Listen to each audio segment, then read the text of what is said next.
នេះខ្ញុំ presentation ខ្ញុំនិយាយអំពីពាក្យមួយចំនួនដែលពេញនិយមនៅក្នុងការអភិវឌ្ឍ AI បន្ទាប់ពីនឹងទៅទើបខ្ញុំឈានចូល model ភាសាដែលជាទូទៅខ្ញុំនិយាយក្នុងវីដេអូ YouTube ខ្ញុំច្រើនដែរគ្រាន់តែខ្ញុំអត់បានបង្ហាញជារូបភាព visualization ណាក្រែងលោថាមាន visualization ទៅអ្នកទាំងអស់គ្នាអាចយល់បានច្រើនអញ្ចឹងនៅក្នុងនេះខ្ញុំនឹងព្យាយាមបន្ថែម visualization ដើម្បីជួយដល់ការយល់ឲ្យបានច្រើន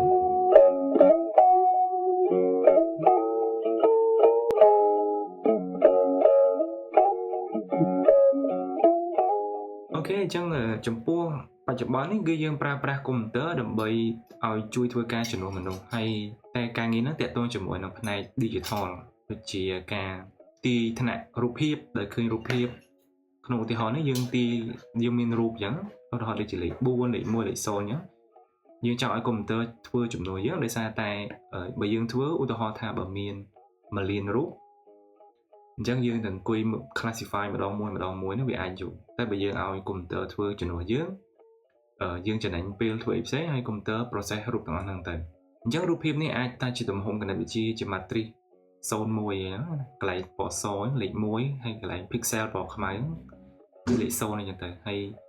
រូបនេះគឺជារូប MNIST dataset ដែលវាមានទំហំ 28x28 យើងអាចធ្វើការងារផ្សេងទៀតដូចជាយើងឲ្យកុំព្យូទ័រទាយសកម្មភាពដែលឃើញវីដេអូដូចជាក្នុងវីដេអូឧទាហរណ៍នេះគឺអាចថាឲ្យកុំព្យូទ័រមើលវីដេអូហើយទាយថាតើក្នុងវីដេអូនោះមានការប្រើអំពើហិង្សាដែរឬទេយើងអាចធ្វើរឿងមួយទៀតឧទាហរណ៍ដូចជាពេលបច្ចុប្បន្ននេះគឺអ្វីដែលគេពេញនិយមគឺ model ភាសាអញ្ចឹងគឺទាយពាក្យបន្ទាប់ដោយដឹង clear ឧទាហរណ៍ក្នុងរូបនេះខ្ញុំឲ្យ the student open there អញ្ចឹងអាចថា clear បន្ទាប់មានពាក្យបន្ទាប់មានដូចជាសៀវភៅ computer laptop open their exam ឬក៏ open mind អញ្ចឹងទៅអញ្ចឹងអានឹងគឺជាការប្រើប្រាស់កុំព្យូទ័រដើម្បីទាយពាក្យបន្ទាប់ឲ្យដឹង clear ហើយក៏មាន paper ពីខាង OpenAI ថាយើងអាចប្រើប្រាស់ model បែបហ្នឹងសម្រាប់ធ្វើការឆ្លើយឆ្លងសម្រាប់ធ្វើការសង្ខេបអត្ថបទសម្រាប់ធ្វើការបកប្រែបានដូចគ្នាអានេះបើយើងនិយាយឧទាហរណ៍ជាទូទៅមាន3ហ្នឹងហើយបើយើងបើថាប្រើការសរសេរបែបគណិតវិទ្យាយើង notation យើងអាចថាយើងទាយ y ដោយដឹង x អញ្ចឹង y ក្នុងនេះគឺដូចជាលេខថ្នាក់ឬក៏ y ជា binary class ដូចជាមានអំពើហិង្សាឬក៏មិនមាន y នឹងអាចថាជាពាក្យបន្ទាប់ហើយចំពោះ x ដូចជារូបភាពឬក៏វីដេអូឬក៏ clear អញ្ចឹងយើងមានម្ដងទៀតយើងមាន x យើងចង់ទាយ y តែយើងឲ្យកុំព្យូទ័រធ្វើជំនួសយើងអញ្ចឹងដើម្បីធ្វើការងារហ្នឹងយើងអាចរកអនុគម f ណាមួយដែលវាជាប់ parameter w ដែលយើងធ្វើយ៉ាងណាឲ្យ f ហ្នឹងឲ្យរូបភាពទៅ y នៅពេលដែលយើងឲ្យធាតុចូលជា x អញ្ចឹងហ្នឹងឯងខ្ញុំបានបង្ហើបហើយយើង x ជាទូទៅគេហៅថាធាតុចូល input ហើយនឹង y ជាទូទៅគេហៅថាធាតុចេញ output ប៉ុន្តែនៅកន្លែងខ្លះក៏គេហៅ y តាមការសរសេរតាមការងារតាម task កន្លែងខ្លះគេហៅថាស្លាកសម្គាល់ហៅ label កន្លែងខ្លះហៅ ground truth អញ្ចឹងខ្ញុំបកប្រែថាសេចក្តីពិតអញ្ចឹងទៅហើយនៅក្នុងការងារខ្លះគេហៅថា target អញ្ចឹងខ្ញុំបកប្រែថាគោលដៅអញ្ចឹងទៅអូខេអញ្ចឹងសម្រាប់អ្នកស្រាវជ្រាវយើងមានលទ្ធភាព design អនុគម f ហើយយើងធ្វើបរិមាណកម្មដើម្បីស្វែងរក w ដែល w ហ្នឹងគឺជា parameter ហើយ f គឺជាបើយើងសម្រាប់ deep learning f ហ្នឹងភាគច្រើនតាក់ទងជាមួយនឹងទម្រង់របស់ model គេហៅ model architecture ហើយ w កន្លែងនេះខ្ញុំហៅ w ប៉ុន្តែ notation ខ្លះគេប្រើប្រាស់ theta ប៉ុន្តែឥឡូវខ្ញុំប្រើ w នៅក្នុងបទបង្ហាញរបស់ខ្ញុំគឺ w ហើយយើងចាត់ទុកថា w គឺជា parameter ឬក៏គេហៅម្យ៉ាងទៀតថា weights ដែលខ្ញុំបកប្រែថាមេគុណហើយដែលគេប្រើប្រាស់ weight នៅកន្លែងនេះដោយសារតែចេញពីដំបូងចាប់ផ្ដើមពីការធ្វើ linear regression weight ហ្នឹងសំដៅលើមេគុណដែលយើងធ្វើ average weighted average ពេលយើងធ្វើមធ្យមដោយប្រើប្រាស់មេគុណហ្នឹងភាសាអង់គ្លេសគេហៅ weighted average ដល់ពេលអាមេគុណហ្នឹងគេហៅ weights អញ្ចឹងទៅអញ្ចឹងទៅបានកន្លែងនេះខ្ញុំបកប្រែថាមេគុណយើងសង្ខេបឡើងវិញក្នុងមួយរូបនេះអញ្ចឹងយើងមានទម្រង់ model គឺ f យើងមានធាតុចូល x យើងមានមេគុណ w ហើយនឹងធាតុចេញគឺយើងតាំងដោយ y អ ចឹងអានេះសង្ខេបអ្វីដែលខ្ញុំនិយាយមិញហ្នឹងគឺការធ្វើគំរូ modeling ហើយឥឡូវនេះយើងចូលដល់ជាការចាប់អារម្មណ៍របស់វីដេអូយើងគឺតែការប្រើប្រាស់ពាក្យយ៉ាងដូចម្ដេចចឹងពាក្យដែលយើងហៅ model ភាសាអង់គ្លេស model ដែរចឹងពេលខ្លះវាសំដៅទៅលើ F សំដៅទៅលើ architecture ពេលខ្លះវាអាចសំដៅទៅលើតែ parameter ទេគឺ W ហើយពេលខ្លះទៀតវាសំដៅទៅលើទាំងពីរតែម្ដងគឺទាំង F និង W អូខេអញ្ចឹងចូលផ្នែកទី2តើតើជាមួយនឹង clear ហើយនឹងពាក្យដែលគេប្រើដែលអាចថាយើងច្រឡំឧទាហរណ៍ we trained a model អញ្ចឹងថាយើងខ្មែរយើងថាបានបង្ហាត់ model មួយកន្លែងនេះគេប្រើ past tense មានន័យថាយើងបង្ហាត់ហើយអញ្ចឹងមានន័យថាម៉េចបើយើងធ្លាប់ធ្វើការបង្ហាត់ AI ពាក្យច្រើនយើងចង់សំដៅលើថាយើងរកឃើញ W ហើយរកឃើញ parameter ហើយដែល parameter ហ្នឹងវាធ្វើឲ្យកុំព្យូទ័រហ្នឹងមានសមត្ថភាពខ្ពស់សម្រាប់ការងារដែលយើងចង់ឲ្យវាធ្វើហើយការដែលយើងនិយាយថាវាមានសមត្ថភាពខ្ពស់សម្រាប់ការងារដែលយើងចង់ឲ្យវាធ្វើគឺយើងផ្អែកទៅលើទិន្នន័យដែលយើងមានហើយគេហៅថាទិន្នន័យបង្ហាត់ training data នៅកន្លែងនេះពេលដែលយើងថាយើងរកឃើញតម្លៃមេគុណយើង imply ថាយើងមាន F ហើយព្រោះបើយើងចង់រកឃើញ W តែយើងមាន F សិនមិនចឹងចឹងពេលយើងប្រើពាក្យបែបហ្នឹងគឺអូខេមាន model architecture មានមេគុណមួយដែលយើងអាចទទួលយកបានជាទូទៅវាយើងមើលពីខ្សែកោងបើអ្នកទាំងអស់គ្នាធ្លាប់បង្ហាត់មានខ្សែកោង monitor អានេះកន្លែងនេះខ្ញុំបង្ហាញខ្សែកោងគឺតកតទៅជាមួយនឹង accuracy សុក្រឹតភាពចឹងមាន training accuracy ហើយនិង validation accuracy សុក្រឹតភាពបានពី validation set គឺខ្សែកោងពណ៌ទឹកក្រូចហើយនឹង training accuracy គឺខ្សែកោងពណ៌ខៀវបើសិនជាខ្ញុំអ្នកនិយាយវិញ I train a model គឺខ្ញុំសំដៅលើថា model របស់ខ្ញុំសមត្ថភាពខ្ពស់បើយើងមើលពី validation accuracy គឺវាបានខ្ពស់អញ្ចឹង we open sourced a model ខ្ញុំបកប្រែថាយើងបើកប្រភព model មួយហ្នឹងចឹងយ៉ាងហោចណាស់បើយើងប្រើពាក្យហ្នឹងមានន័យថាយ៉ាងហោចណាស់យើងឲ្យគេស្គាល់ពី architecture ហើយយើងឲ្យគេមានតម្លៃ W ដែលយើងបាន train ហើយយើងនិយាយថាជា file ដែលយើងអាច download បានពី Hugging Face ឬក៏ពី GitHub ឧទាហរណ៍ដូចជាក្នុងរូបនេះខ្ញុំបង្ហាញពី Llama version 2 70 billion parameter ប៉ុន្តែពាក្យថា we open source a model នេះក៏វានៅមានភាពមិនច្បាស់លាស់មួយចំនួនដែរឧទាហរណ៍ថាតើពេលយើងនិយាយថា we open source a model ហ្នឹងមានរបាយការណ៍បច្ចេកទេសអត់ technical report ឧទាហរណ៍ដូចជា Gma 3គឺគាត់ release model របស់គាត់គឺគាត់បញ្ចេញ model មកហើយគាត់ឲ្យ technical report ណាអញ្ចឹងតើតើមក technical report មួយតើវាមានអត់ពេលយើងនិយាយថាវា open source model ហ្នឹងវាអាចអត់ជាក់លាក់ត្រង់ហ្នឹងថាពេលខ្លះទៅអ្នកខ្លះគាត់ open source model គាត់បញ្ចេញរបាយការណ៍បច្ចេកទេសដូច DeepSeek នេះក៏គាត់បញ្ចេញរបាយការណ៍បច្ចេកទេសដែរមួយទៀតហ្នឹងតើយើងបញ្ចេញទិន្នន័យបង្ហាត់ជាសាធារណៈអត់ឧទាហរណ៍ដូចជា GPT-2 GPT-3 ខ្ញុំមិនដឹងទិន្នន័យគាត់អីគេទេ Gemma 3ក៏អត់ដឹងដែរmodel ភាសាដែលបញ្ចេញទិន្នន័យជាសាធារណៈមានដូចជា small agent small LM របស់ Hugging Face គឺគាត់មានជា blueprint ហើយគាត់ដាក់នៅលើ website របស់គាត់តែម្ដងអញ្ចឹងគាត់ប្រាប់ទាំងអស់តាំងពី hyperparameter តាំងពីទិន្នន័យដែលគាត់ប្រើប្រាស់ optimizer អីជាដើមចំណុចដែលយើងអាចថាមិនទាន់ជាក់លាក់មួយទៀតហ្នឹងគឺតើកូដបង្ហាត់ហ្នឹងត្រូវបានបញ្ចេញជាសាធារណៈអត់ព្រោះការបង្ហាត់ AI មួយយើងមានភាពសាំញ៉ាំខ្លាំងដើម្បីទទួលបានលទ្ធផលល្អតែបើយើងទៅសេ train loop ឲ្យតែបាន train វាអាចធ្វើបានវាល្មមកម្រិតល្មមមានថាវាមិនសូវពិបាកពេកតែក៏វាមិនស្រួលពេកដែរតែដល់ពេលយើងចង់បាន model ដែល state of the art ដូចជា Gemma 3ដូចជា LLM ដូចជា GPT-2 GPT-3 GPT-4 អីហ្នឹងគឺការសរសេរកូដគាត់មានបន្ថែម technique យ៉ាងច្រើនឧទាហរណ៍ដូចជា technique weight initialization តែយើង initialize weight ដោយវិធីណាឧទាហរណ៍ដូចជាការបង្ហាត់ model តើយើងមាន scheduling learning rate យើងបែបណាយើងមាន schedule batch size យើងបែបណាទាំងអស់ហ្នឹងសិតតែជាវាថា contribution ទូចៗដែលធ្វើឲ្យគុណភាពរបស់ AI របស់គាត់ហ្នឹងគឺបានល្អចឹងយើងអាចសួរដែរថាតើកូដបង្ហាត់ចេញបញ្ចេញជាសាធារណៈអត់ឧទាហរណ៍ដូចជា model ភាសាមួយដែលគាត់បញ្ចេញកូដជាសាធារណៈហ្នឹងគឺ Tulu គ្រាន់តែ Tulu ហ្នឹងអត់សូវល្បីទេគាត់មាន GitHub ហើយនឹងបញ្ចេញកូដជាសាធារណៈអំពីការបង្ហាត់របស់គាត់ហើយនឹង Nano Chat របស់ Android Capacity ក៏គាត់បានមាន GitHub មួយដើម្បីដែលគាត់បានបញ្ចេញកូដក្នុងការបង្ហាត់បច្ចេកភាសាដែរអូខេហើយនឹងចំណុចចុងក្រោយដែលយើងអាចថាធ្វើឲ្យ clear open source model មានភាពមិនជាក់លាក់ហ្នឹងគឺតើអ្វីដែលគាត់បញ្ចេញមកឧទាហរណ៍ថា minimum ត្រឹមតែ architecture ហើយនឹងមេគុណតើគាត់មានបានដាក់កម្មសិទ្ធិបញ្ញាអ្វីនៅលើហ្នឹងព្រោះថាកម្មសិទ្ធិបញ្ញាហ្នឹងក៏ទាក់ទងជាមួយនឹងការប្រើប្រាស់ដែរមានន័យថាម៉េចមានន័យថាអ្នកខ្លះគាត់ដាក់កម្មសិទ្ធិបញ្ញាហ្នឹង restrict មែនតើឲ្យយើងយកទៅប្រើប្រាស់ក្នុងឲ្យយើងយកទៅរកស៊ីទេគេឲ្យយើងយកទៅស្រាវជ្រាវបន្តបន្ថែមអញ្ចឹង clear ពី open source model ហ្នឹងវាអាចមានភាពបញ្ជាក់លាក់ត្រង់ហ្នឹងដែរកម្មសិទ្ធិបញ្ញាអីគេយើងអត់ដឹងទេ clear បន្ទាប់ទៀតដែលយើងអាចច្រឡំដែរគឺវា launch a new model អានេះវាសពេចសពិលខ្លាំងយើងនិយាយថាបញ្ចេញ model ថ្មីតែបញ្ចេញ model ថ្មីហ្នឹងសំដៅលើអីបញ្ចេញ architecture ទេឬក៏បញ្ចេញទាំង weight ដែលបញ្ចេញមកទៀតឬក៏បញ្ចេញទាំងពីរ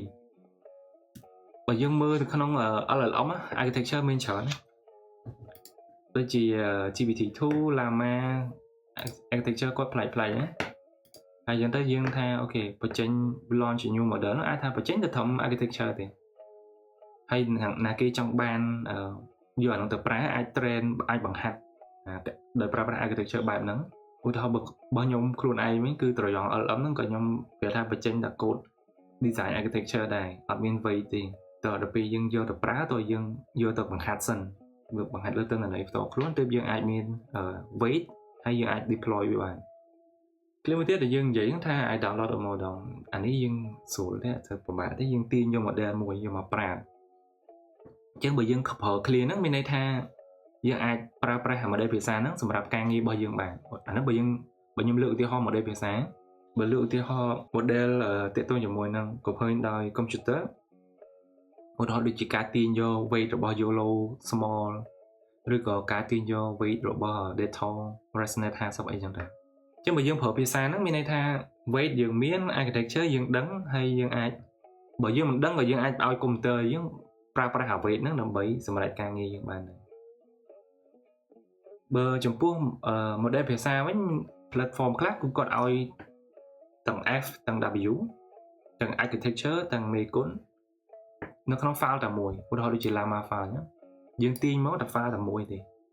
ហើយយើង download វាមកហើយយើង deploy វាយើងប្រើប្រាស់វាបានតែ platform ខ្លះគាត់ឲ្យពេលយើងទាញយក model មកវាមានឯកសារច្រើនឧទាហរណ៍ដូចជាក្នុង Hugging Face ចឹងគឺពេលដែលយើងទាញ model ពី repo មកគឺយើងមាន model tensor ដែលនេះគឺជា file មួយដែលផ្ទុកមេគុណតោះមកទៀតយើងមាន config.json យើងមាន vocab ទាក់ទងមួយ tokenizer ហើយនឹង tokenizer.json ទាក់ទងជាមួយ special token ដូចជា end of script start of script ឬក៏ end of sequence start of sequence អីជាដើមហើយនៅពេលដែលយើងទាញមកទាំងអស់ហ្នឹងសម្រាប់ specific ទៅលើ Hugging Face platform គឺគាត់មានបើសម្រាប់ F អត់មានទាញមកទេគឺយើងមាន SDK នៅក្នុង library របស់គាត់ដូចជា transformers បើយើងសរសេរ Python code គឺ from transformers import causal LM ជាដើមចឹងទៅអូខេអាហ្នឹងតាក់ទងជាមួយនឹងពាក្យ model ចប់មួយផ្នែកហើយផ្នែកបន្ទាប់មកទៀតគឺខ្ញុំនឹងនិយាយអំពី clear ទូទៅដែលយើងអាសាច្រឡំឧទាហរណ៍ clear ទី1ដែលអាចថាច្រឡំហ្នឹងគឺ model the model is too large អញ្ចឹងយើងខ្មែរយើងថា model ហ្នឹងធំពេក model ធំពេកហ្នឹងអាចថា parameter ច្រើនពេកអាហ្នឹងក៏បានបើមិន parameter ច្រើនទេ parameter អាចថាយើងទទួលយកបានប៉ុន្តែយើងប្រើកម្រិតជាក់លាក់ហ្នឹងវា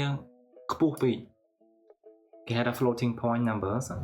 កម្រិតជាក់លាក់ហ្នឹងយើងអាចគិតពីការផ្ទុកចំនួនតាមមានក្បៀសប្រមាណក្រោយខ្ទង់អីចឹងណាឧទាហរណ៍ដូចយើងនៅរៀនវិទ្យាល័យយើងយក pi ស្មើ 3.14 ឬការ៉េនៃ2ស្មើ 1.41 អញ្ចឹងយើងយកកម្រិតលៀងតែពីយើងយកកម្រិតក្រោយក្បៀសតែពីខ្ទង់ទេអាហ្នឹងទាក់ទងមួយ floating point ហ្នឹងហើយតភាពទៀតតាក់ទងជាមួយនឹងថា the model is too large ចឹងក៏យើងនិយាយមួយយ៉ាងទៀតថា storage វាធំពេកនៅលើកុំព្យូទ័រយើងយើង download មកធំពេកចឹងចង់និយាយថាទំហំពីយើងទាញមកទៅវាទំហំប៉ុន្មាន G ចឹងដូចជា Llama 2 70 billion parameter ដែលខ្ញុំបង្ហាញមុនហ្នឹងចឹងទំហំវារហូតដល់ទៅ 140G ចឹងកម្រិតផ្ទុកវាប៉ុណ្ណឹងតែអាកម្រិតផ្ទុក 140G ហ្នឹងក៏វាអាស្រ័យទៅលើកម្រិតជាក់លាក់ដែរឧទាហរណ៍ដូចជា Llama 2 70 billion ដែលខ្ញុំនិយាយមុនហ្នឹងគឺគាត់ប្រើគាត់ store file គាត់ក្នុងទំហំ float 16ហើយយើង convert ទៅជា 140 GB អញ្ចឹងទៅអញ្ចឹងកន្លែងនេះកម្រិតផ្ទុកក្នុង disk ធំពេកហ្នឹងអាចសំដៅទៅលើចំនួនកម្រិតជាក់លាក់ឬក៏ចំនួន parameter ដែរព្រោះក្នុងករណីខ្លះយើងឲ្យចំនួន parameter ធំប៉ុន្តែយើងបន្ថយកម្រិតជាក់លាក់ដោយធ្វើ quantize ឧទាហរណ៍ដូចជា Llama 2 70 billion parameter ដែលមានទំហំទុកមិញខ្ញុំនិយាយថា140 GB Llama 2គាត់ float 16បើយើងបន្ថយវាមក4 bit មានន័យថាយើងយក140ចែក4ចំនួន parameter គឺនៅតែ70 billion parameter ដដែលប៉ុន្តែកម្រិតទុកវាយើងបន្ថយពីយើងចុះពី140មក140ចែក4អូខេបើតាក់ទងជាមួយនឹងកម្រិតផ្ទុកហើយក៏តាក់ទងជាមួយនឹងអង្គចងចាំនៅពេលដែលយើងប្រើដែរនៅពេលដែលយើង deploy ដែរអញ្ចឹងនៅពេលដែលយើង load model ចូលក្នុង memory ចូលក្នុង RAM model ធំពេកមានន័យថា RAM យើងវាស្តុកវាផ្ទុកអត់បានពេញអស់ដូចជាបើយើងធ្លាប់ប្រើ Windows យើងមានអា graphic បែបនេះនៅពេលដែលយើង load model មកអញ្ចឹងអានេះយើង RAM GPU RAM វាសម្រាប់ CUDA មួយខនេះវាឡើង 99% អញ្ចឹង model is too large វាអាចតាក់ទងជាមួយនឹងអង្គចងចាំដែរឃ្លាមួយទៀតដែលយើងអាចថាច្រឡំគឺ model is performing well អញ្ចឹងបើយើងនិយាយខ្មែរថាសមត្ថភាពខ្ពស់សមត្ថភាពល្អតើដែលយើងមានបរិបទឲ្យយើងដឹងថាសមត្ថភាពល្អនោះសំដៅលើអីព្រោះពេលខ្លះវាអាចថាសំដៅទៅលើការបង្ហាញបានជោគជ័យការបង្ហាញបានជោគជ័យមានន័យថាកំហាត់នៅពេលបង្ហាត់ចឹង training loss វាថយចុះ smoothly ចុះតាមស្រួលទាំងកំហាត់មកពេលបង្ហាត់ហើយនឹងទាំងកំហាត់បានពី validation ចឹងនៅពេលដែលវាចុះ smooth ចឹងទៅយើងមានន័យថាដែលយើងperform well កន្លែងនេះបើយើងប្រើ model ហ្នឹងគឺសំដៅលើ F ហ្នឹង architecture ដែលយើងរើសមកហ្នឹង perform ល្អធ្វើឲ្យ model ហ្នឹង perform បានល្អបរិបទមួយទៀតគឺថាការទាយរបស់ model គឺសុខភាពហ្នឹងវាចំពោះ output ដែលបានមកពី model ហ្នឹងគឺវាប្រើពី output ហ្នឹងវាមិនត្រូវទេណាប្រើ prediction វិញ prediction ដែលបានមកពី model ហ្នឹងពេលដែលយើងបង្ហាត់ហើយយើងប្រើប្រាស់ទិន្នន័យ test prediction វាសឹងតែដូច output មែនតើហ្នឹង 100% ទៅហើយអាហ្នឹងយើងអាចថា model ហ្នឹង perform well ដែរក្នុងបរិបទនេះការទាយរបស់ model មានសុខភាពល្អចំពោះទិន្នន័យ test អញ្ចឹង model ហ្នឹងសំដៅទៅលើទាំង F ទាំង W នឹងចំណុចចុងក្រោយដែលយើងអាចច្រឡំដែរនេះគឺតាក់ទងជាមួយនឹង inference speed ថា model ដើរស្រួលយើងនិយាយខ្មែរ model ដើរស្រួលមានអាចថាវាលឿនពេលប្រើវាលឿនអញ្ចឹង clean នេះក៏មានការច្រឡំដែរ fine tune ពាក្យ fine tune let's fine tune a model អញ្ចឹងបើខ្ញុំបកខ្មែរខ្ញុំថាផ្សាំ model តោះផ្សាំ model ហ្នឹងមុននឹងនិយាយថាច្រឡំហ្នឹងចង់ឲ្យមើលពាក្យសិនដែរកន្លែងនេះមានពាក្យ fine ហើយនឹងពាក្យ tune tune nàyនេះបើយើងនិយាយពី radio យើង tune កាលខ្ញុំនៅក្មេងៗមានអា radio គេមួប៉ុសយើងសេរីវាបិចឲ្យស្ដាប់លឺច្បាស់អត់មាន noise អត់មានឬសូរសលេងឆោអញ្ចឹងយើងមិនប្រើពាក្យ tune ណា tune មួទៅមួមកហើយនៅក្មេងទៅបើខ្ញុំប្រើអង្តែនប្រើទូទាស់មានអង្តែនតែខ្ញុំមើលអាហ្នឹងសេរីអង្តែនសេរីទៅសេរីមកដើម្បីឲ្យរូបភាពដែលមើលក្នុងទូទាស់ហ្នឹងវាច្បាស់ហ្នឹងមិន tune ណាចឹងកន្លែងនេះ fine tune model ហ្នឹងមានន័យថាយើងមាន model ហើយយើងបានបង្ហាត់ model ហើយប៉ុន្តែយើងចង់សេរីវាបន្ថែមទៀតចំពោះការងារមួយជាក់លាក់របស់យើងហើយ fine ពាក្យភាសាអង់គ្លេសពាក្យ fine មិនសំដៅទៅលើថាប្រសើរអញ្ចឹង tune ឲ្យប្រសើរមានសេរីទៅសេរីមកឲ្យប្រសើរបើខ្ញុំបកមកអ្វីដែលខ្ញុំសរសេរគឺបង្វែរមេគុណបន្ថែមទៀតសម្រាប់ប្រើប្រាស់ទិន្នន័យថ្មីអញ្ចឹងពាក្យ fine tune ហ្នឹងមានន័យថាយើងមានទិន្នន័យមួយណាមួយជាក់លាក់ហើយដែលវាខុសពីទិន្នន័យដែលគេបង្ហាត់ model ពីខាងដើមហើយយើងប្រើប្រាស់ទិន្នន័យហ្នឹងដើម្បីបង្ហាត់ model បន្ថែមទៀតឲ្យវាបកកែចំពោះការងាររបស់យើងឧទាហរណ៍ដូចជា GPT-2 គេបង្ហាត់ទិន្នន័យជាទូទៅលើអ៊ីនធឺណិតអញ្ចឹងតែដល់យើងចង់មកប្រើក្នុង medical ក្នុងវិទ្យាសាស្ត្រ GPT-2 ប្រកាសជាអត់បកកែទេព្រោះទិន្នន័យដែលវាប្រើគឺអ៊ីនធឺណិតទាំងស្រុងយ៉ាងហ្នឹងអញ្ចឹងដើម្បីយើងឲ្យវាខ្លាយទៅជា specialist ទៅជាអ្នកដែលប្រកែខាងផ្នែកវិទ្យាសាស្ត្រយើងត្រូវការប្រើប្រាស់ទិន្នន័យវិទ្យាសាស្ត្របន្ថែមទៀតហើយយើងយកទិន្នន័យនោះមកយើងយកមកបង្ហាត់ model ទឹកមុនខ្ញុំបានសំណួរពីអូនម្នាក់លើទំព័រ Facebook គាត់ថា fine tune ហ្នឹងមានគណិតវិទ្យាអីខ្លះនៅពីក្រោយគណិតវិទ្យាវាដូចតែជាការបង្ហាត់ហ្នឹងបើយើងយល់ពីការបង្ហាត់ training fine tune គឺការ train ហ្នឹងឯង còn cái praពាក្យ fine tune ហ្នឹងដើម្បីចង់បញ្ជាក់ថា model ដែលគេប្រើប្រាស់ architecture F ហ្នឹងគេមានហើយ weight ដែលវាមានសុវត្ថិភាពល្អគួរសមហើយពីខាងដើមហើយយើងចង់ឲ្យកាយកន W ហ្នឹងឲ្យវា model ទាំងស្រុងហ្នឹងវា perform ល្អទៅលើទិន្នន័យរបស់យើងទិន្នន័យថ្មីកាយកនហ្នឹងគឺបង្ហាត់ដដែលបើយើងនិយាយបង្ហាត់ជាទូទៅថាឧទាហរណ៍ដូចជាពាក្យថា training from scratch ហ្នឹងមានន័យថាយើងអត់ទាន់មាន W ទេយើងមានតែ idea ថា F architecture វាតម្រង់វាបែបណាតែអត់ទាន់មាន W ដែលធ្វើឲ្យ model ហ្នឹងវា perform ល្អទេហ្នឹងពេលយើង train from scratch អញ្ចឹង W យើងត្រូវ initialize វាដោយតម្លៃចៃដន្យណាមួយនៅក្បែរ0អញ្ចឹងដល់ពេលដែលយើងប្រើពាក្យ fine tune មានន័យថា F ក៏មាន W ក៏យើងមានតម្លៃមួយដែរដែលវាមិនមែនចៃដន្យទេវាអត់ random ទេគឺវាមានតម្លៃ W មួយជាក់លាក់ហើយយើងចង់ឲ្យវាបកកែសម្រាប់ទិន្នន័យជាក់លាក់របស់យើងមួយអញ្ចឹងម្ដងទៀត fine tune ហ្នឹងបើគណិតវិទ្យា behind គឺដូចតែ training ដែរអត់មានអីលើសហ្នឹងទេfine tune model ដដែលហ្នឹងក្នុងករណីខ្លះអាចនិយាយដែរថាតើតើជាមួយនឹងការកែប្រែ EPR parameter EPR parameter ដូចជាកម្រិតរៀន learning rate ហើយនិងទំហំបាច់ batch size ហើយមាន EPR parameter ផ្សេងទៀតដូចជាបើយើងប្រើបរិមាណក Adam W យើងមាន beta 1 beta 2បើយើងប្រើ move on ដូចខ្ញុំបង្ហាញក្នុងវីដេអូមុនវាមានមេគុណតកតងជាមួយនឹង momentum ខ្ញុំអាចបញ្ជាក់ផងកន្លែងនេះដែរថាហេតុអីបានគេប្រើពាក្យ EPR parameter គេបន្ថែម EPR ហ្នឹងចង់សំដៅទៅលើថា parameter learning rate នេះហើយនឹង batch size ហើយនឹង parameter ផ្សេងៗហ្នឹងគឺវាអត់អាស្រ័យនឹង model ទេ model មាន parameter មិនចឹងខ្ញុំបញ្យល់អ្នកទាំងអស់គ្នាដំបូងគឺ W ហើយយើងរកវាបានតាមរយៈការធ្វើបរិមាណកម្មប៉ុន្តែ learning rate batch size នេះយើងអាចធ្វើបរិមាណកម្មមកវាឃើញបានទេយើងអាចធ្វើវាដោយលក្ខណៈស្វ័យប្រវត្តិបានទេគឺយើងត្រូវការឲ្យមនុស្សជាអ្នកឲ្យតម្លៃវាដើម្បីឲ្យ model ពេលដែលយើងបង្ហាត់វាទៅវា perform បានល្អអញ្ចឹងហើយទើបគេប្រើពាក្យ EPR parameter ដោយសារតែវាអត់អាចរកឃើញតាមរយៈបរិមាណកម្មបានទេអូខេអញ្ចឹងបកមក clear ទី3ចុងក្រោយហ្នឹងយើងអាច let's find to model ហ្នឹងអាចថាយើងឆ្នៃ model បន្ថែមទៀតអញ្ចឹងឆ្នៃ F នេះអាចតែឆ្នៃតិចតួចមែនតើបើយើងថា fine tune មានន័យយើងកែកុនបន្តិចទេកែកុនបន្តិចនេះឧទាហរណ៍ដូចជាបន្ថែម layer normalization យើងបន្ថែម root mean square normalization អីជាដើមអញ្ចឹងខ្ញុំមានប៉ុណ្ណឹងសម្រាប់ slide ហ្នឹងបើយើងទៅមុខទៀតអានេះយើងអាសាលឺហើយ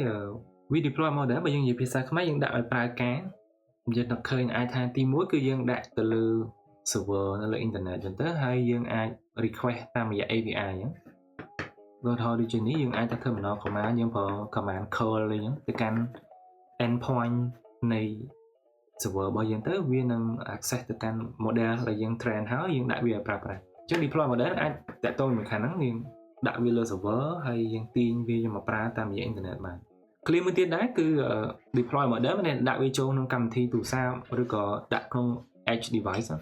តមកទៀត clear មួយទៀតវាថាអត្ថន័យមួយទៀតដែលយើងអាចយល់បានអំពី we deploy model គឺការ optimize model មួយសម្រាប់ប្រើប្រាស់ជាផ្លូវការក្នុង production line អញ្ចឹងតើយើងសម្រិតសម្រាំងវាបន្ថែមបែបណាដើម្បីវាប្រើបាននៅពេលដែលយើងដាក់ក្នុងសហគ្រាសណាមួយឧទាហរណ៍ថាយើងមាន AI ដែលអាចមើលមុខទៅស្គាល់ថាជាអ្នកណាហើយយើងប្រាប់គេថាយើងមាន AI ហ្នឹងយើងរកឃើញ W យើងរកឃើញ F ដែលធ្វើឲ្យ AI ហ្នឹងមានសមត្ថភាពខ្ពស់នៅលើ testing dataset ដែលយើងមានអញ្ចឹងនៅពេលដែលយើងដាក់ចូលក្រុមហ៊ុនមួយក្រុមហ៊ុនហ្នឹងយើងគាត់ចង់ឲ្យស្គាល់តែបុគ្គលិករបស់គាត់ទេអញ្ចឹងយើងត្រូវការ optimize អ្វីដែលយើងមានមុនហ្នឹងទៅកាន់ context គឺក្រុមហ៊ុនមួយជាក់លាក់ហ្នឹងអញ្ចឹងយើងអាចប្រើ clear ហ្នឹងបានសម្រាប់ clear មួយទៀត the model is overfitting អញ្ចឹងបើខ្ញុំបកប្រែខ្មែរថា model ហ្នឹងវាបន្ស៊ីជ្រុលប្រើពាក្យបន្ស៊ីខ្ញុំប្រើនេះគឺសម្រាប់ fit ហើយ overfitting គឺបន្ស៊ីជ្រុលកន្លែងនេះដូចគ្នាដែរយើងអាចវិភាគតែពាក្យទៅយើងអាចជួយក្នុងការយល់ដែរ overfit មានពាក្យ over ហើយនឹងបូកជាមួយនឹងពាក្យ fit ហ្នឹងបើយើងនិយាយពីកៅអៅយើងពាក់ទៅល្មមអញ្ចឹងដល់ពេល overfit ហ្នឹងមានន័យថាអាវរឹបរៀងដល់ពេល underfit មានន័យថាអាវហ្នឹងកលុងខុងពាក់ទៅវាឃើញអាឡុងហ្នឹងអញ្ចឹង model AI ក៏វាយើងអាចទាញការយល់បានអញ្ចឹងដែរclear the model is overfitting អូខេអញ្ចឹងយើងអាចថាវាច្រឡំមិនមែនថាច្រឡំវាភាពមិនជាក់លាក់អញ្ចឹងទី1គឺអាច trong sầm đá lừa tha model nó cứ vi sâu tên này bằng hạt tại mà đâu cứ vi ăn vô lùm nóm chỉ tu tới vi ăn vô tập tập hiệp tu tới đấy cứ về tha vi ở đó đi không rụp này chẳng cứ overfit này cạch công từ tam data point rụp này cứ linear regression nên bây giờ overfit mới là data cạch cho khổ data lang lưới cho khổ mình nhé ở đó vi cái tha vi overfit này model is overfitting đấy ai sầm đá lừa ai thaสกรตភាពពេលផ្ទៀងផ្ទាត់ហ្នឹងវាតូចច្រើនដងធៀបជាមួយនឹងសកលភាពពេលបង្ហាត់យើងអាចសំដៅទៅលើថាសកលភាពសម្រាប់ការបង្ហាត់វាឡើងរហូតដល់ conversion ណាមួយហ្នឹងទៅតែដល់ពេលមើលទៅសកលភាពពេលផ្ទៀងផ្ទាត់វាអត់ស្រូវកែហ្នឹងវានៅថេវានៅ stack អីហ្នឹងអញ្ចឹងយើងអាចប្រើពាក្យ the model is overfitting ហ្នឹងអត្ថន័យមួយទៀតដែលយើងអាចទាញបានពី clear មួយនេះគឺ model មានចំនួន parameter ច្រើនជ្រុលធៀបជាមួយនឹងទំហំតន្ន័យឧទាហរណ៍ថាយើងមានតន្ន័យតែ1000តន្ន័យដល់ពេលយើងបង្កើត model យើងឡើង1 billion parameter ហ្នឹងអាហ្នឹងដូចជិះឡានក្រុងកិនកូនមលណាអញ្ចឹងក្នុងរូបនេះខ្ញុំមានគាត់ឲ្យជាឧទាហរណ៍នៃ overfit អញ្ចឹងបើវា fit បានល្អគឺវាបែបនេះគឺវាអត់កាច់កង់ដល់ក្រោមវា overfit ដល់ពេលអានេះគឺរូបនេះវា underfit ដោយសារតែតន្ន័យយើងមើលទៅវាជាពហុធាហើយប៉ុន្តែដល់ពេលយើងចង់ fit វាយើងឲ្យជាបន្តវិញអូខេអញ្ចឹងបន្តមកទៀតមាន clear ដែលអាចច្រឡំដែរគឺយើងនិយាយថា let's evaluate the model អញ្ចឹងបើយើងនិយាយជាភាសាខ្មែរថាយើងវាតម្លៃ model ហ្នឹងអញ្ចឹងវាតម្លៃយើងអាចវាតម្លៃទៅលើសុខភាព accuracy វាតម្លៃទៅលើភាពច្បាស់លាស់ precision វាតម្លៃទៅលើការរលឹកជាងហៅ recall ទាំងអស់គ្នាបើព្យាយាមស្វែងយល់ពាក្យក៏វាបញ្យល់ជួយយើងក្នុងការយល់ដែរពាក្យ precision ហ្នឹងគេមិនមែនចេះតែរើសមកទេបើយើងនិយាយពីខ្ញុំនិយាយឧទាហរណ៍ជាទូទៅហ្នឹងមនុស្សម្នាក់ដែល precise មានន័យថាមនុស្សម្នាក់ហ្នឹងនិយាយច្បាស់អត់និយាយពីច្រើនត្រូវអញ្ចឹងគេហៅថាមនុស្ស precise ជាក់លាក់អត់បើនិយាយមួយម៉ាត់ចេញមកគឺដឹងថាត្រូវហ្មងឬក៏មានកម្រិតត្រូវហ្នឹងខ្លាំងតែម្ដងមនុស្សប្រភេទហ្នឹងអត់ស្រូវនិយាយទេព្រោះរបស់ណាគាត់និយាយអត់ច្បាស់ឬគាត់អត់ដឹងច្បាស់គាត់អត់និយាយទេនេះទៅជាមួយនឹង precision ដល់ពេល recall ហ្នឹងយើងនិយាយទូទៅថាមានឧទាហរណ៍មានការពិត10មនុស្សដែលបកកែរលឹកហ្នឹងគឺនឹងនិយាយត្រូវយ៉ាងច្រើនហ្នឹងយ៉ាងហោចក៏9នេះដែរអ្នកបកកែរលឹកហ្នឹងអូខេ clear let's evaluate the model ហ្នឹងក៏អាចមានអត្ថន័យមួយទៀតដែរគឺសាកមើលដំណើរការរបស់ model ហ្នឹងតើវា C speed ប្រហែលអញ្ចឹងយើងអាចប្រើពាក្យ let's evaluate the model ដែរឧទាហរណ៍ថាយើងដាក់ model ស្គាល់មុខ face recognition នៅលើក្រុមហ៊ុនមួយតែ model ហ្នឹងយើងចង់ដឹងចង់ evaluate វាមានន័យថាយើងចង់ដឹងថាតើបើមនុស្សមកឈរពីមុខកាមេរ៉ាហ្នឹង30វិនាទីបានវាឲ្យថាជាអ្នកណាអញ្ចឹង model ហ្នឹងអត់ល្អទេមិនអញ្ចឹងព្រោះវាយូរដែរ30វិនាទីព្រោះវាល្អតោះតែគ្រាន់តែឃើញភ្លាមដឹងភ្លាមហ្មង clear ដដែលហ្នឹងវាតម្លៃ model ហ្នឹងក៏អាចសំដៅទៅលើការធ្វើតេស្តជាក់លាក់មួយគឺយើងប្រើទិន្នន័យបែបធាតុចូលនេះគឺបដិបត្តិហ្នឹងខ្ញុំបកពី clear អង់គ្លេសថា adversarial inputs បដិបត្តិហ្នឹងវាថាទិន្នន័យខ្លះយើងចង់ឲ្យ model យើង fail ហ្មងអាហ្នឹងបើយើងប្រើពាក្យ adversarial ឧទាហរណ៍បើយើងមាន AI ដែលបែងចែករូបភាពថាវាជាលេខប្រមាណអញ្ចឹងទិន្នន័យបដិបត្តិហ្នឹងអាចថាជាទិន្នន័យបែបនេះចានេះយើងថាលេខ1ឯណាចានេះលេខម៉ាននេះវាអាចស្តៀង1ស្តៀងលេខ7អីចឹងទិន្នន័យបែបអញ្ចឹងបែបជាទិន្នន័យបែប adversarial input គឺទិន្នន័យដែលយើង design មកចង់ឲ្យ model fail ហ្មង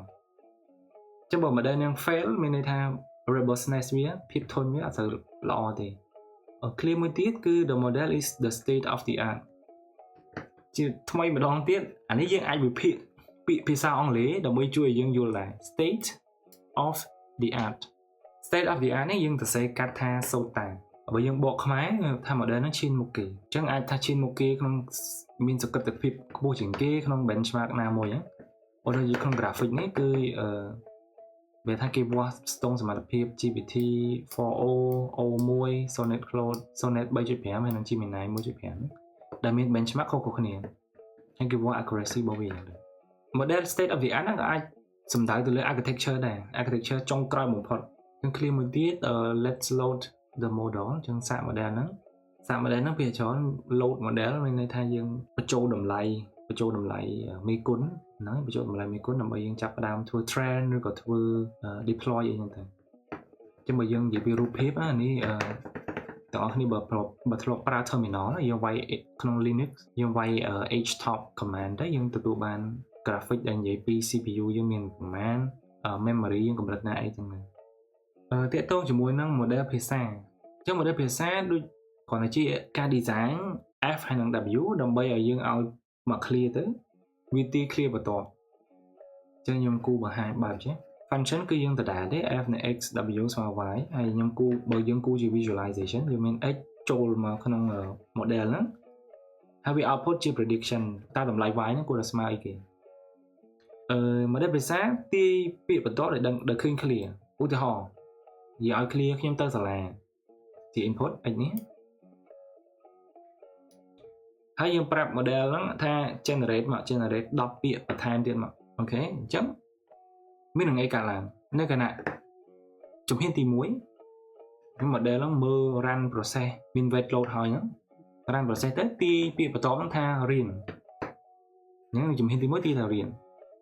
ជំហានទី2មាននឹងអីកើតឡើងពាក្យរៀនហ្នឹងត្រូវបានយកមកបន្តជាមួយនឹង clear ខ្ញុំទៅសាលាព្រោះយើងប្រាប់ model generate 10ពាក្យចឹងមានន័យថាមានយ៉ាងច្រើនបំផុត10ជំហានចឹងជំហានទី2 model ភាសាហ្នឹងយកពាក្យរៀនមកបូកជាមួយ clear មិញហើយ process ម្ដងទៀតឧទាហរណ៍ឥឡូវ process មកទីមកថាជាមួយចឹងជំហានទី3ធ្វើអីគេជំហានទី3យកពាក្យជាមួយហ្នឹងមកបូកមួយនឹង clear ខ្ញុំទៅសាលារៀនបន្តមកទៀតទើបធ្វើការ predict បន្តទៀតអូខេជំហានទី3ហ្នឹងទីថាពាក្យមិត្តជំហានទី4មិត្តភ័ក្តិជំហានទី5 predict មកថាអូខេចប់ហើយ clear តែប៉ុណ្្នឹងចឹង model ភាសាយើងឲ្យមក clear ទៅ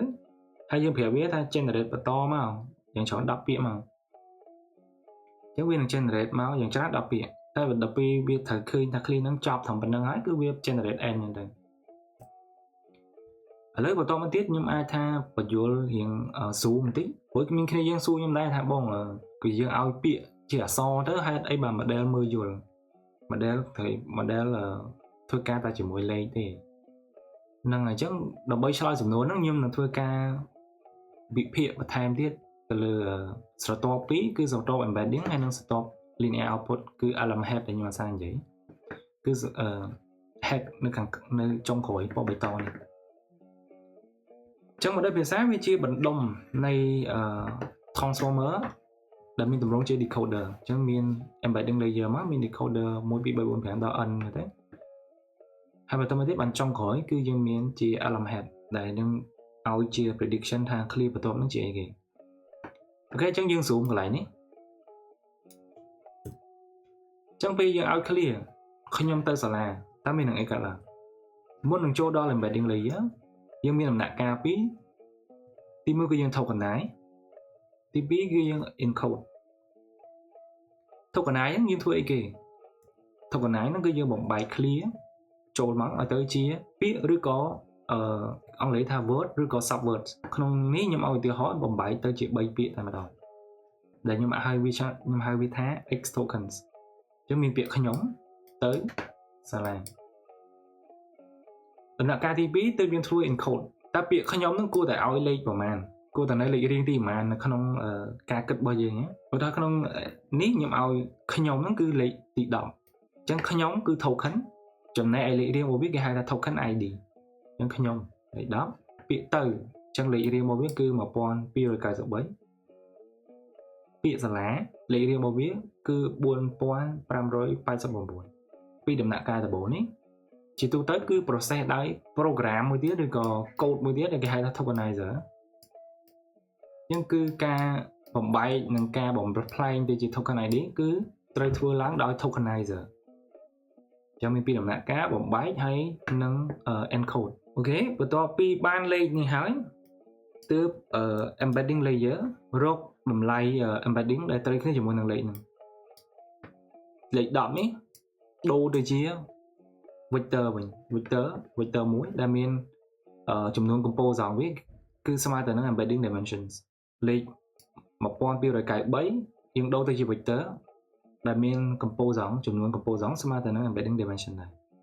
ដូចគ្នាដែរចំពោះ 4589 ខ្ញុំត្រូវបានបញ្យល់ដែរថា embedding vector embedding ហ្នឹងអីគេ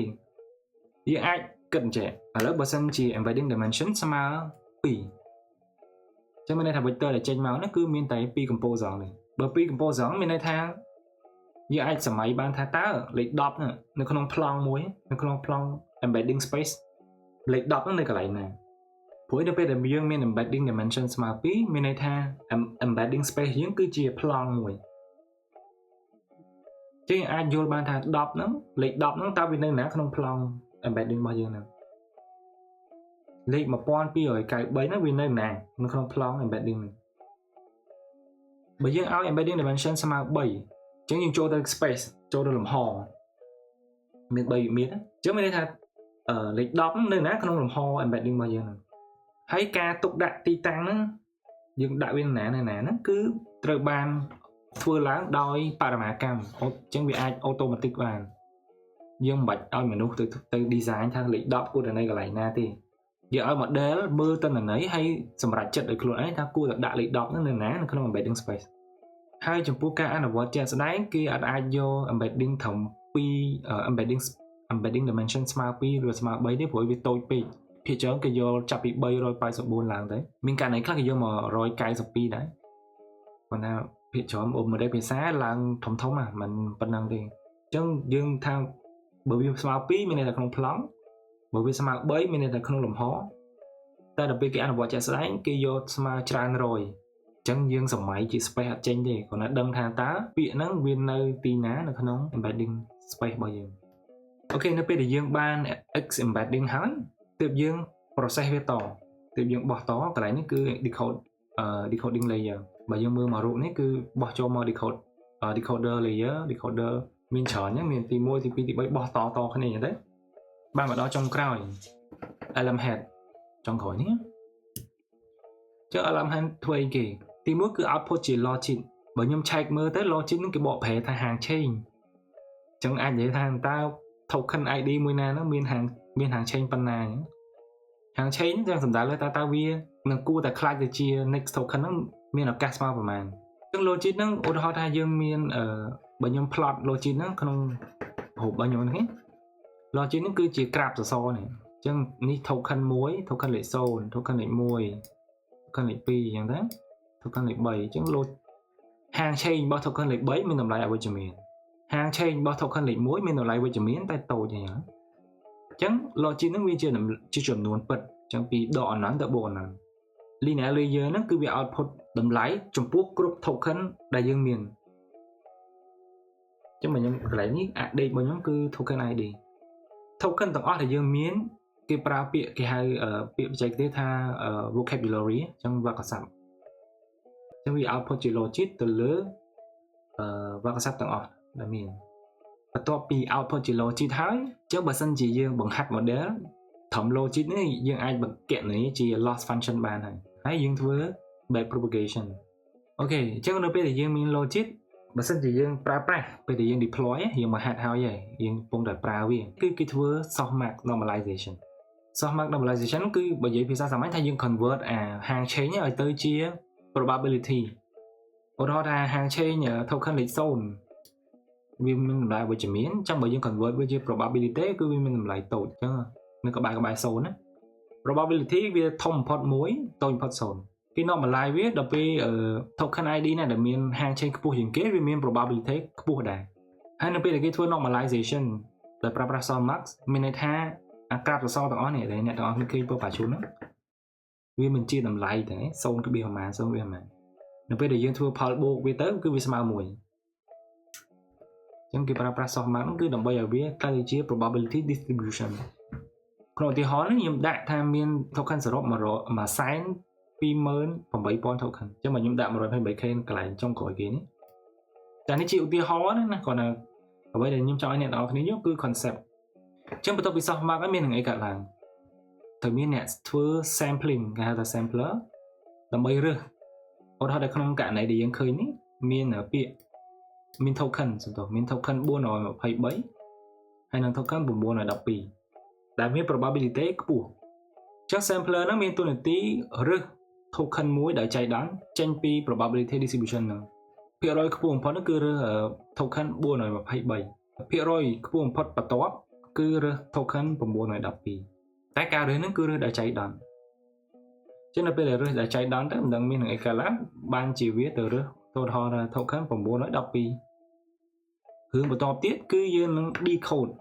គឺយើងនឹងបកប្រែលេខមកជាអក្សរវិញ decode ចឹង912វាត្រូវជាមួយនឹងពាក្យរៀនក្នុងឧទាហរណ៍របស់ខ្ញុំចឹងបាន output ចេញមកគឺរៀន decode នេះគឺជាតួនាទីរបស់ tokenizer ដែរចឹងអ្វីដែលខ្ញុំចង់បង្ហាញទៅនឹងបែបភាសាហ្នឹងមានជាមូលដ្ឋានគ្រឹះមាន2ផ្នែកហ្នឹងនៅផ្នែកចុងក្រោយនេះគឺខ្ញុំនឹងបង្ហាញពី LLM visualization ដែលអ្នកទាំងអស់គ្នាអាចចូលទៅមើល website នឹងបានខ្ញុំដាក់ link នៅក្រោមនេះហើយ slide គឺខ្ញុំដាក់នៅក្នុង comment ចឹងអ្នកទាំងអស់គ្នាចូលទៅមើល comment នេះខ្ញុំបាន pin ហើយអាច click ចូល slide ហើយនៅក្នុង slide ហ្នឹងមាន link ហ្នឹងអូខេចឹងក្នុង application មួយនេះគឺគាត់បង្ហាញអំពីអាចថាលក្ខណៈ anatomy របស់ model ភាសាអញ្ចឹងនេះមាន nano GPT ដែលមានចំនួន parameter ត្រឹមតែ 85000 ជាងទេហើយ visualization នេះគឺគាត់ចង់បង្ហាញថាតើមាននឹងអីកើតឡើងខ្លះពេលដែលទិន្នន័យមួយចូលមកអញ្ចឹងខ្ញុំអាចចុចcontinue ហើយគាត់មានសរសេរជាភាសាអង់គ្លេសនៅនេះដែរលក្ខណៈបែបជា walk through ហ្នឹងអូខេយើងចាប់ផ្ដើមទៅយើងមានពាក្យ input CBA BBC អញ្ចឹងវាជាអក្សរយើង convert វាទៅជាលេខ token ID គឺ21002101112 continue ចឹងពេលបាននេះកន្លែងគឺគាត់បដូរទៅជា token ហើយបន្ទាប់ពី token បាន model ភាសាដំបូងគឺគាត់មាន token embedding ហើយនិង position embedding ដែលខ្ញុំអត់បានដាក់ក្នុង slide នេះទេគាត់ថាចំពោះពេលបច្ចុប្បន្ននេះពេលដែលយើងកំពុងនិយាយនេះគឺ position embedding គឺលែងប្រើហើយគេប្រើ rotary positional embedding វិញចឹងមានន័យថាបានពី token embedding គេយក process ចូលទៅកាន់ decoder layer តែម្ដងអូខេឥឡូវបកមក visualization យើងវិញចឹងពេលបានជា token ID មកគឺយើងយកទៅឆ្លងគេហៅថា multi head attention នៅកន្លែងនេះមាន2 head មាន3 head បន្តមកទៀតទៅធ្វើ projection ហើយតម្លាក់មក MLP ខ្ញុំបកស្រាយអត់តន់កន្លែងចុងក្រោយនេះគឺយើងធ្វើ layer normalization ហើយបន្តមកទៀតយើងធ្វើ output ជា logic ដែលខ្ញុំបានបង្ហាញមុនហ្នឹងកន្លែងរូបមិញនេះគ្រាន់តែគាត់បញ្យល់នៅក្នុង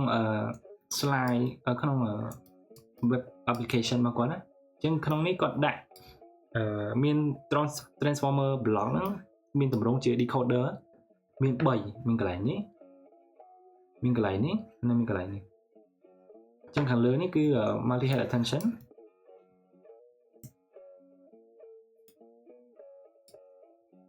ចឹងមាន multi head យើងមានន័យថាយើងធ្វើ projection ធ្វើ QKV ធ្វើ QKV projection បន្តមកទៀតទើបយើងគណនា attention weight ហើយបន្តមកទៀតទើបយើងធ្វើ softmax ហ្នឹងក៏ដាក់ព្រួយឲ្យយើងដែរបន្ទាប់ពីបាន softmax នេះ score នេះយើងឃើញទម្រង់នេះខ្ញុំស៊ូមបន្តិចអញ្ចឹងយើងឃើញ attention matrix softmax នេះមានន័យថាយើង normalize វាមកនៅចន្លោះ0.1ដែលប្រើប្រាស់អនុគម softmax អ្វីដែលខ្ញុំចង់បង្ហាញដល់គ្នាគឺយើងមើលទៅឃើញអាតម្លៃនៅខាងលើនេះគឺវាអត់មានទេដោយសារតែយើងប្រើវាជាទម្រង់ causal attention អញ្ចឹង token នៅទី0មើលឃើញតែខ្លួនឯង token នៅទី1មើលឃើញ token ទី0និង token ទី1ខ្លួនឯង token ទី2មើលឃើញ token ទី0 token ទី1ហើយ token ទី2ខ្លួនឯងហើយយើងបន្ត process បន្តដូចគ្នាយ៉ាងទៅបន្ទាប់ពីបានមកហើយទើបយើងធ្វើការគុណជាមួយនឹងយកអា matrix នេះមកគុណជាមួយនឹង V projection បើយើងបានជា QKV projection QKV projection ហើយយើងconcatenate ពី head មួយមកតែតើតើមក multi head attention ហ្នឹងបាទយើងយកវាមកធ្វើផលគុណជាមួយនឹង out projection មួយទៀតបើយើងនិយាយភាសាសាមញ្ញថាយើងសង្ខេបព័ត៌មានទាំងអស់ហ្នឹងចឹងមកយើងបានជា attention output បន្ទាប់ពីបានជា attention output ហើយទៅយើង process វាចូលទៅកាន់ MLP MLP block ពេលយើង process MLP block ហើយយើងបានជា output ចេញពី decoder layer ហ្នឹងបាទយើង process តទៀតទៅកាន់ decoder ទី2ទៅកាន់ decoder ទី3ក្នុងនេះដោយសារតែវាមាន3 layer អញ្ចឹងយើងចាប់តាមប៉ុណ្ណឹងយើងទៅដល់ LM hand អូខេអញ្ចឹង slide ខ្ញុំមានប៉ុណ្ណឹងឯងតើតើជាមួយនឹង LLM visualization ទាំងអ្នកគ្នាអាចចូលទៅមើលបានបន្ថែមហើយគាត់មានបញ្យលនៅមាន visualization លម្អិតទៀតក្នុងនេះគាត់មានទាំងchapter តើតើជាមួយនឹង preliminary embedding layer normalization self attention ជាដើមខ្ញុំអត់បញ្យលថែមច្រើនទេក្នុងនេះដោយសារតែខ្ញុំបាននិយាយត្រួសមុននឹងហើយអញ្ចឹងអ្នកគ្នាអាច explore ខ្លួនឯងបានអានេះយើងរៀនមានន័យថាតើយើងធ្វើបើយើងចេះបើយើងប្រាប់គ្រប់មុខយើងអាចបានស្វែងយល់ច្រើនហ្នឹងអញ្ចឹងសរុបមកវិញក្នុង line នេះខ្ញុំបានបង្ហាញអ្នកទាំងអស់គ្នាជាលក្ខណៈ high level ថា clear ដែលយើងច្រឡំមានអីគេខ្លះពាក្យ model ដែលយើងនិយាយហ្នឹងវាសំដៅទៅលើអីហើយនៅក្នុងផ្នែកចុងក្រោយក៏ខ្ញុំបានធ្វើការបដោតទៅលើ tokenization ចឹងមុននឹងដល់ embedding layer យើងត្រូវការយក clear ដែលជាអក្សរហ្នឹងមក tokenize វាឲ្យវាទៅជាលេខហើយនៅពេលដែលយើងឲ្យ model output ជា prediction គឺ model output មកជា logic ហើយយើងត្រូវការ process logic ហ្នឹងដើម្បីបង្កើតទៅជា token ដើម្បីទាញរក token ID ហើយចុងក្រោយគឺបំផ្លែង token ID ទៅជាអក្សរវិញអញ្ចឹងគឺជាអ្វីខ្ញុំបានបង្ហាញនៅក្នុង live មួយនេះហើយក្នុងផ្នែកចុងក្រោយខ្ញុំបានបង្ហាញអំពី website មួយឈ្មោះថា LLM visualization ដែល website ហ្នឹងគាត់មានគេហៅគេហ្នឹង link bbycroft.net/llm អូខេអញ្ចឹងយើងមានប៉ុណ្ណឹងអញ្ចឹងខ្ញុំសូមបញ្ចប់ live ខ្ញុំត្រឹមប៉ុណ្ណឹងសិនអញ្ចឹងអរគុណទាំងអស់គ្នាដែលបាននៅមើលហើយតាមដានហើយសង្ឃឹមថា live មួយនេះនឹងជួយទាំងអស់គ្នាឲ្យស្វែងយល់បានបន្ថែមទៀតទាក់ទងជាមួយនឹងពាក្យមួយចំនួនដែលយើងច្រឡំនៅក្នុងការអភិវឌ្ឍ AI ចឹងខ្ញុំសង្ឃឹមថា live មួយនេះនឹងជួយជាការបំភ្លឺផ្លូវខ្លះទៅអ្នកទាំងអស់គ្នាខ្ញុំតែងតែបង្ហោះវីដេអូ YouTube ដែលខ្ញុំតែងតែនិយាយអំពីការបង្ហាត់ AI ហើយនឹងអ្វីដែលខ្ញុំធ្វើទាក់ទងជាមួយនឹង AI អញ្ចឹងខ្ញុំសង្ឃឹមថាទុកវាជាឯកសារសម្រាប់ទាំងអស់គ្នាអាចយកទៅមើលហើយអ្វីដែលខ្ញុំព្យាយាមធ្វើគឺធ្វើវីដេអូជាភាសាខ្មែរព្រោះខ្ញុំគិតថាភាសាអង់គ្លេសមានច្រើនហើយអញ្ចឹងយើងធ្វើភាសាខ្មែរដើម្បីអាចថាបញ្យល់ដល់អ្នកគ្នាស្ដាប់ខ្មែរជាជាងស្ដាប់អង់គ្លេសក៏លើថាមិនទាន់ច្បាស់ភាសាអញ្ចឹងចំពោះ channel YouTube ខ្ញុំគឺអាច scan បាននៅលើ QR code នៅខាងលើនេះអញ្ចឹងទាំងអស់គ្នាអាច scan បានដើម្បីតាមដានវីដេអូ YouTube របស់ខ្ញុំអញ្ចឹងខ្ញុំឆ្លៀតអរគុណអ្នកដែលធ្លាប់គាត់ donate មកហ្មងខ្ញុំមិនមែនតារាល្បីមានអីចិត្តមាន donate ច្រើនទេគាត់ថាទឹកចិត្តគាត់ហើយអញ្ចឹងទៅខ្ញុំចង់ឆ្លៀតអរគុណដែលបាន donate ហើយខ្ញុំបានទទួលហើយហ្នឹងហើយខ្ញុំមានប៉ុណ្ណឹងហើយចាំមើលយើងជួបគ្នាឱកាសក្រោយទៀតបើអ្នកទាំងអស់គ្នាមានចម្ងល់អីអាច comment សួរក្នុងវីដេអូឬក្នុង post របស់ក្រុម AI ទេហើយខ្ញុំនឹងព្យាយាមឆ្លើយអូខេអញ្ចឹងខ្ញុំមានប៉ុណ្ណឹងអរគុណទាំងអស់គ្នាសម្រាប់ការតាមដានជួបគ្នាក្នុងឱកាសក្រោយ